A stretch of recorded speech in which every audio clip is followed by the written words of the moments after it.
What's he doing shifting his alliances and everything? What's he doing shifting his alliances? I think he's shifting his alliances in order to protect the city that he loves. Marcel and Vincent have obviously, throughout the course of this series, the relationship has been strained, to say the very least. But what I think Vincent realized from episode 18 on, and I think the audience saw it definitely in episode 20. Though I don't like though Vincent doesn't like Marcel, there's definitely a respect that's there, and they both understand that this is a city that belongs to both of them, and we're the only people, I think, who are going to be able to protect it from threats within and outside.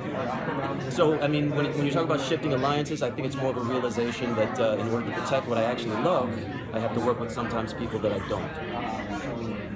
Is he going to find any new allies this season? With losing Davina and Freya's kind of Team Michelson, it's hard for Vincent necessarily. Does he have any new, especially witch allies? Well, certainly they're going to, well, there's going to be exploration of a few relationships. There might be new witches in the picture who might provide a love interest for Vincent, something like this. I mean, that's not fully fleshed out yet. We don't know what direction that's going to go in, but we do have some new characters coming in, and certainly some of those people are going to be Vincent, and some of those people are going to be on the same team.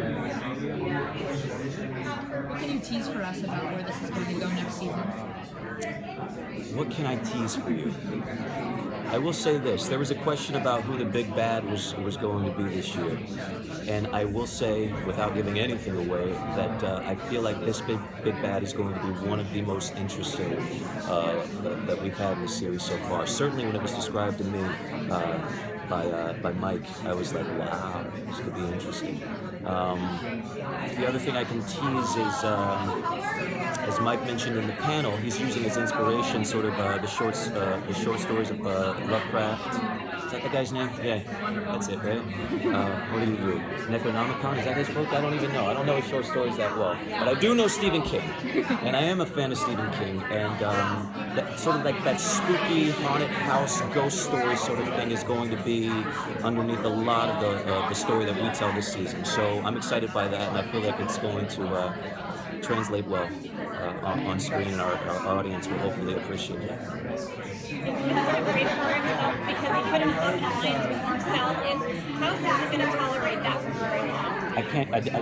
Klaus is a very powerful enemy, and certainly, with aligning with Marcel, it's hard to imagine that Vincent would emerge from that unscathed. Well, we don't know if there might be a threat that puts all of these this is what we're saying about Vincent and Marcel. They aren't friends, but they understand that they do have a common goal, and that's protecting the city. There might be something that comes into the picture that puts all of the people that all these warring factions on the same page with regard to protecting, the city and themselves from something that's bigger than all of us. Maybe. We saw Vincent take back control of the church that Marcel had let turn into a boxing ring. Is that going to play any sort of a role?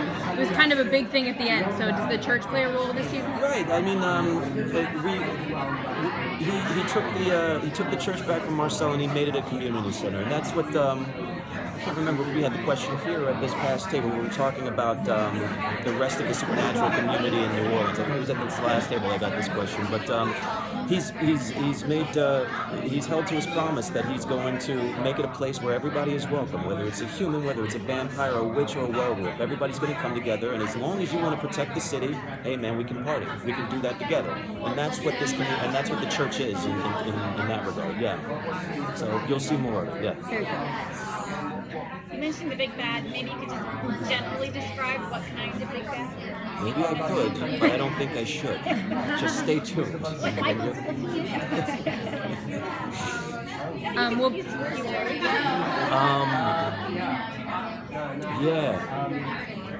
Just an icky, unctuous, miasmic, old evil.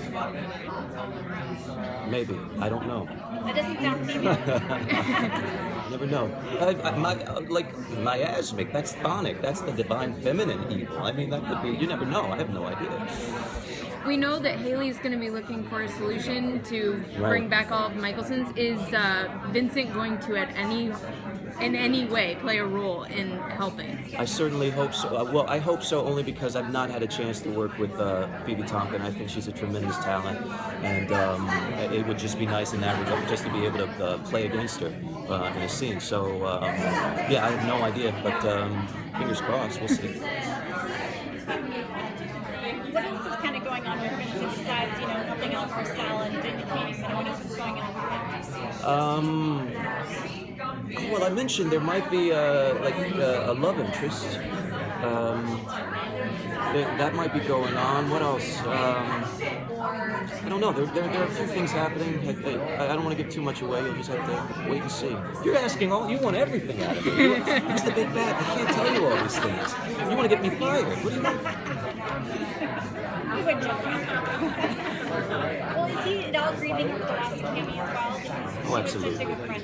Yeah. Well, I mean, you say friend. I can't use that. That doesn't describe, I think, the relationship or the feelings that he had for this woman. I mean, when you look at the fact that he made decisions that were counter to what I think is the super objective to Vincent's life. That's protecting the city. He made some decisions in order to save Cammy, or in order to pacify her or make her happy that were completely counter to those to that motivation of his. So I always played it as an unrequited love, and it was interesting to me too because of the trauma that he had gone through with being possessed by Finn. And it's oftentimes people, fall for the first person who gives them that protective wing or whatever, and I feel as though that's what was going on. So certainly he's still reeling from that loss. He's reeling from the loss of Davina, and that's one of the interesting things to play with him. I feel like because he is immortal, because he's not going to live 1,000 years, he's not solidified into one thing. He's always changing and fluid, and these things rock him in a way that might not necessarily rock a 1,000-year-old vampire. That weight of mortality. What's this? The weight of mortality. The weight of mortality, the beauty of mortality, man. I mean, yeah. That's what makes it fun to play, yeah. Absolutely. What was your maybe most favorite or most memorable part of filming this past season? If you could think of something that stuck out to you. Well, I don't know if this was my favorite scene to play, but the scene that certainly sticks out most. This was an episode that Mike wrote. Mike Noducci wrote this episode. It's Cammy's death episode, which is, what is that, 21? Is that 20 or 21? I can't even remember. But it was.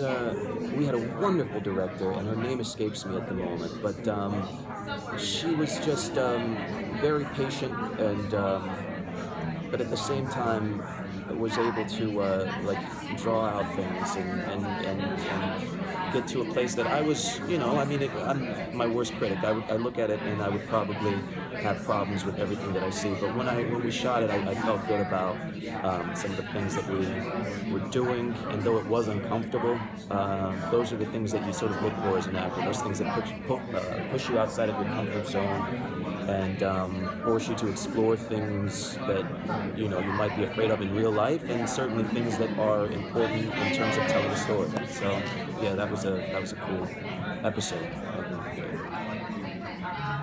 Thank you. I think we're wrapping up. Appreciate you. Thank you. You guys take care.